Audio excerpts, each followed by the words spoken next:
In the spirit of respect, reciprocity, and truth, we honor and acknowledge Mokinstis and the traditional Treaty 7 territory and oral practices of Nitsitapi Confederacy, Siksika, Kainai, Piikani, as well as the Yara Nakota and Tsuut'ina nations.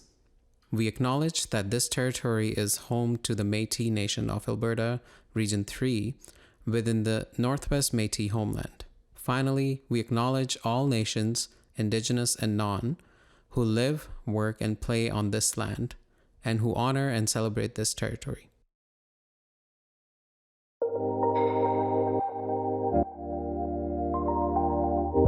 Hey everyone, welcome to a brand new episode of Pridecast, brought to you by IKEA.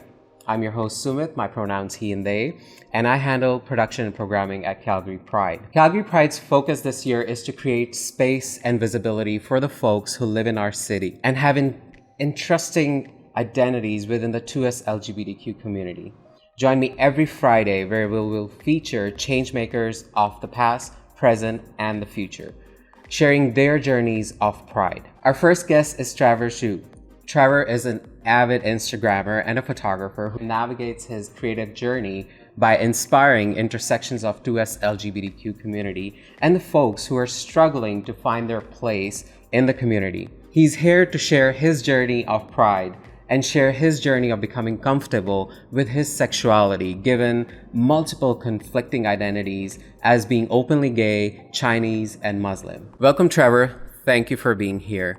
I wanted to start this interview by asking, just tell me a little bit about yourself, and I wanted to know that what sparked the passion for your photography thus far. Right now, I'm currently a Instagrammer. I'm doing different collaborations with different brands. Like more of them are like local brands and stuff. That's great. And then I do have like a little bit like other like social media platforms on the side for me to like just to operate.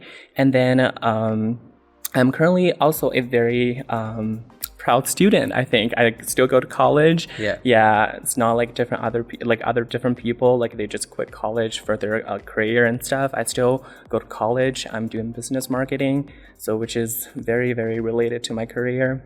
And That's then for my personal background, I was born in China.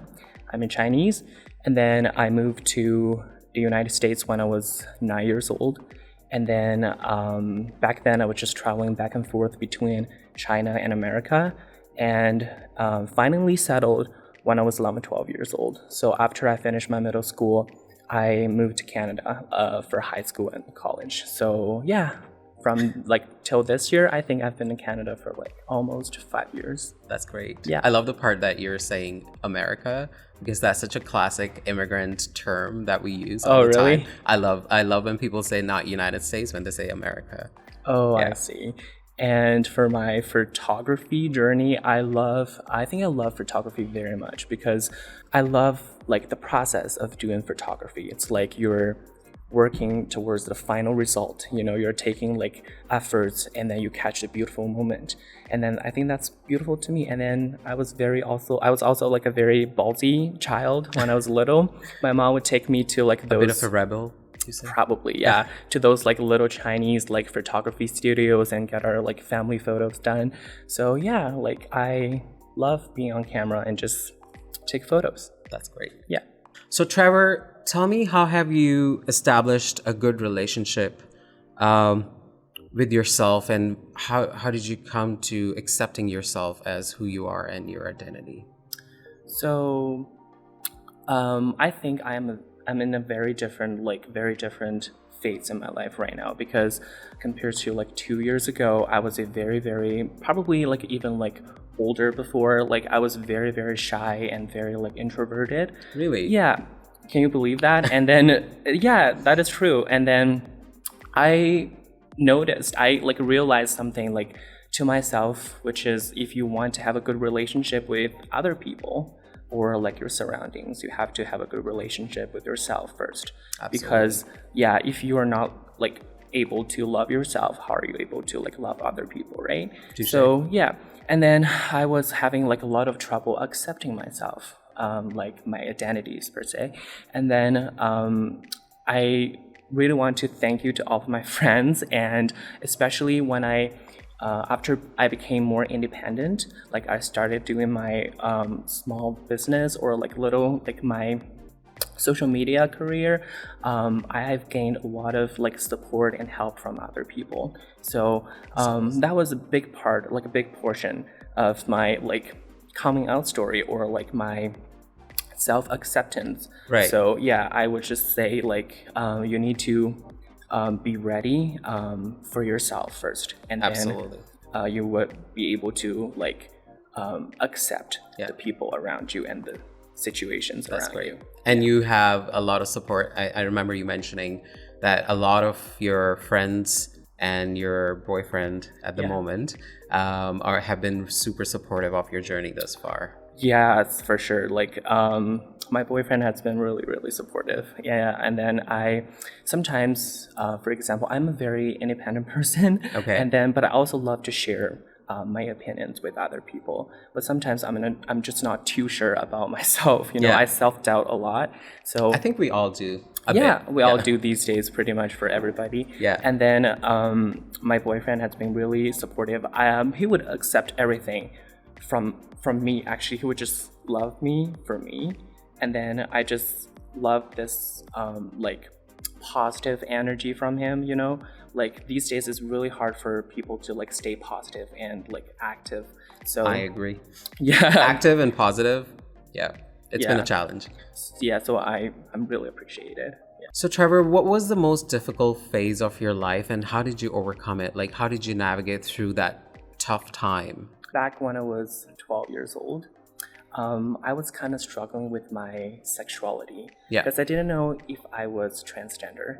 So back then, I would actually try on my mom's high heels and, you know, into like those skirts when my mom's not at home, obviously. And then I would just look at myself in the mirror and try to feel like, oh, I'm pretty, I'm beautiful. But I don't know if I was transgender. So it was very, I was scared. Yeah. You know, I was scared. I was kind of like excited, but also very scared at feeling. the moment, you know? I know that I don't know feeling. if it's like what is being presented in front of me is actually me, or it's just something like wrong. People like what people would think it's wrong. I love the pretty stuff. I love how male body presented, like, you know, the different like outfit and different clothing. So I figured, oh, I was not transgender. I was gay. Yeah. And then years later, when you like look back at it, it's a process. You know, it's just you think it was a big deal, but right now it was not a big deal. You became more like mature, and then you know what you were thinking was actually natural. But back then I didn't realize that much. So I was pretty much scared. It is a process, certainly. Yeah, that was probably like my most difficult like phase of my life, that I was having trouble like maybe accepting what I liked and myself. So what kept you moving further? Did you had like this mindset of like, I see myself somewhere and this is the future I want to see for myself? That's what kept you moving further? You're correct. Actually, I'm a very I relate to that. That's why. Yeah, I'm a very self-determined person. I'm very good at fitting in with people, but at the same time, I also want to keep myself, you know, try like as much as I can, just try to like keep myself. So I'm a very probably stubborn person. Like I want to keep myself. Yeah, when somebody can't see me, I will still find a way to present myself the way I liked it. So yeah, it's just when you're accepting yourself first, and then you're determined that you want to pursue what you wanted. It's very important. How have you managed growing up with the intersections that you have?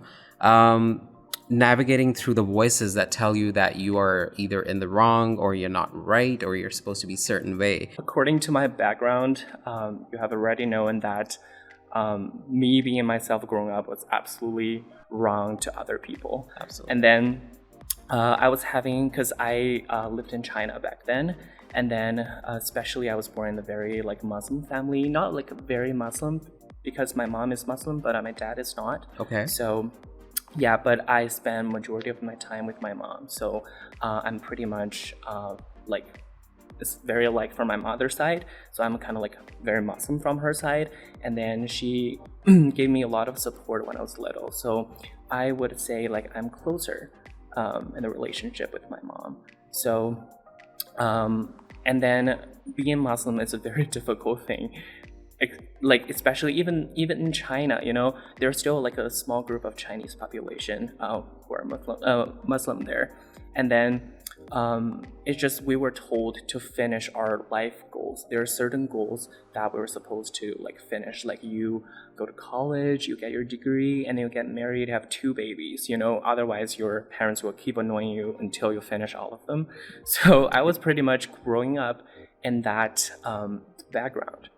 And then, especially when there was like a family conversation, like they ask you your personal status or some like thing about yourself, it's very, very stressful for me. But I was a very, very open-minded person. And then growing up, I tried to like release my energy, like my probably negative energies given by other people or some energies that I don't agree with, all by myself. So eventually I would just still keep it like a very balanced mindset. Probably I'm Libra. Does that have to do with like horoscope? I think it does. Yeah, I balance things like very well. So yeah, I had so many like difficult intersections in my life. I realized I was gay when I was probably 6. I was pretty early. Wow, that's compared to a lot of people, like they don't know who they were until like probably a lot more older. Yeah, but preteens or maybe teens. Yeah, depending. Exactly. Yeah, exactly. So I love clothing. I love fashion when I was super little. You know that in Chinese school, like I went to elementary school in China, you were like forced kind of to wear like school uniforms. Yeah, same. And then, right? And then everybody was looking exactly the same. It was so boring. And then I was always like the different person. I'll put on my favorite hoodie and just go to school. And then teacher has been telling me, oh, you need to put on your school uniform. This is so inappropriate, blah, blah, blah, blah, blah. And I was like, no, I don't like the way I look in that. I love to come to school with a little bit of an X factor. Exactly. Yeah. I just want to be different and special. I don't know if that's something wrong with me or what. I just wanted to be different. Don't forget, we still have a variety of in-person events that will be taking place through our 2021 Pride season. And some of those are coming up are based on the success of this program last summer. It's called Our Pride. Our Pride is Calgary's chance to showcase its pride. Local businesses have partnered up with Calgary Pride to show what pride means to YYC. Some of these businesses are River Cafe, RainbowConnect.ca, Sweet Swift Candy Co., High Fitness, Thirsty Kitten Threads, Sphere Optometry, The Naked Leaf, Sweet Relief Pastries, yum, and many more.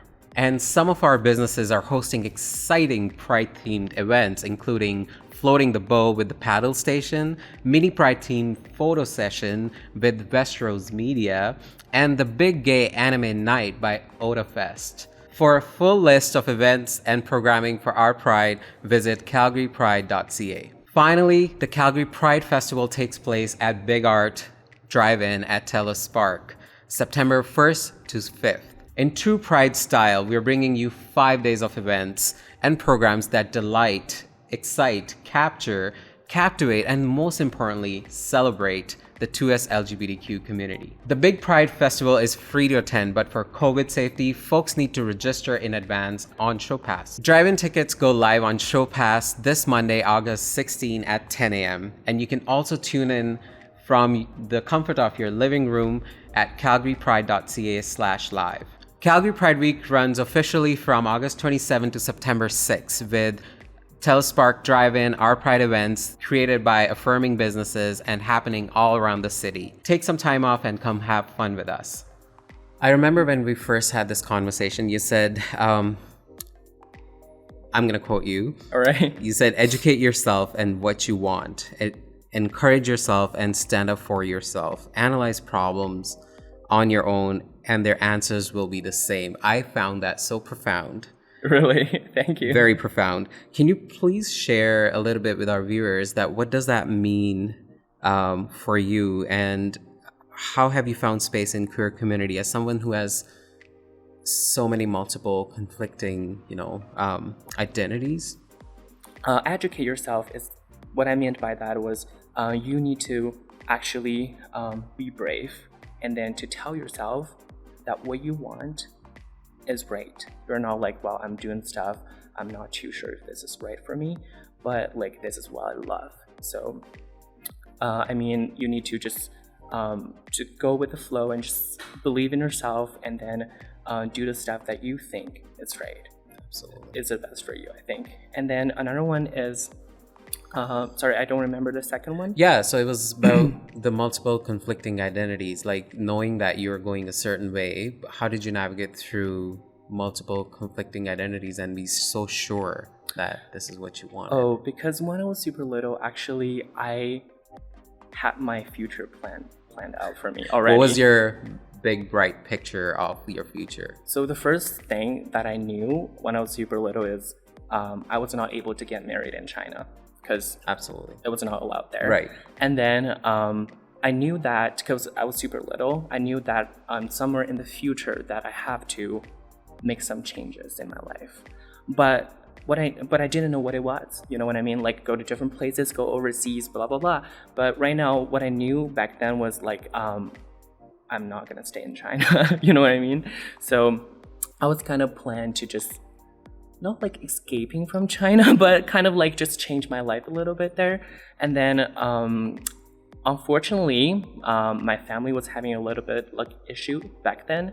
So I didn't like that experience, like that memory. But I want to say thank you to that experience. That I think it was because of that created like an opportunity for me to be able to step out of my country and just try to see the world, like different colors, different experiences, different people. And then I think that's how I started to realize that what I thought was true. Because I back when I was in China, I can't relate.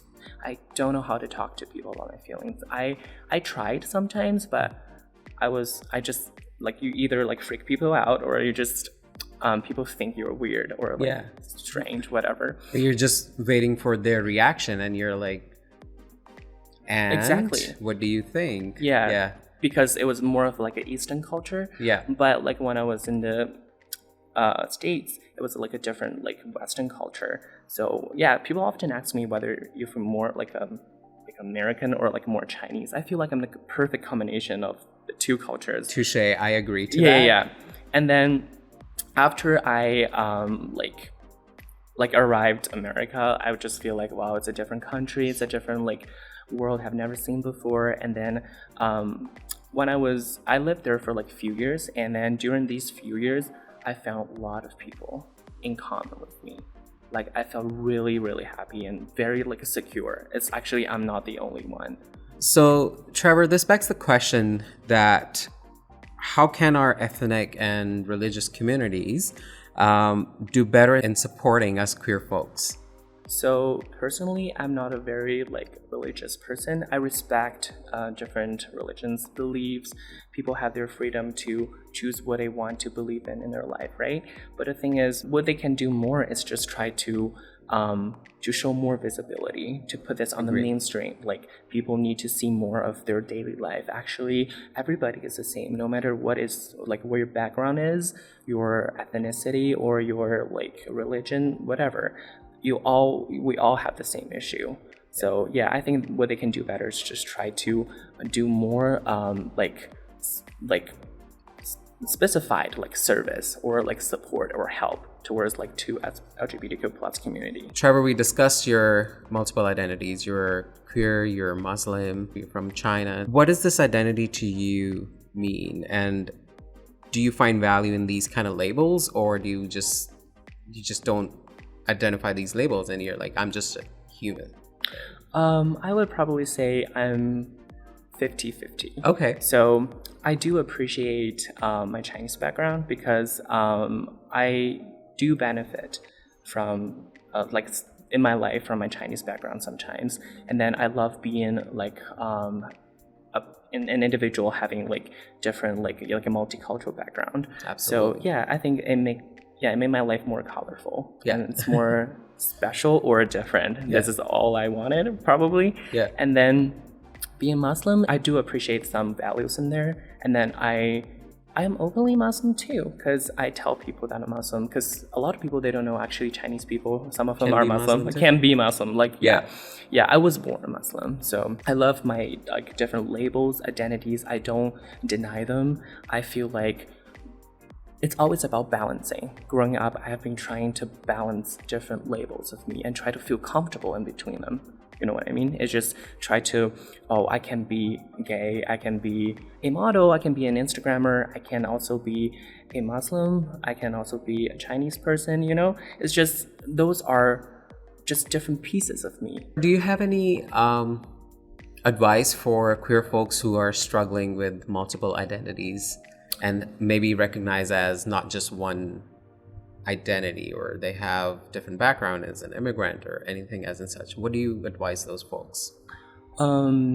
Actually, I envy like people these days that they are more defined about themselves, because back then I think I didn't know the word gay or lesbian or other phrases to describe different people. To be frank, like we are sort of like a small group of people. Still, like we are increasing our visibility to the whole world. There's a lot of work there. Yeah, we are still like working towards our final goal. Like we're still improving. We're still like developing.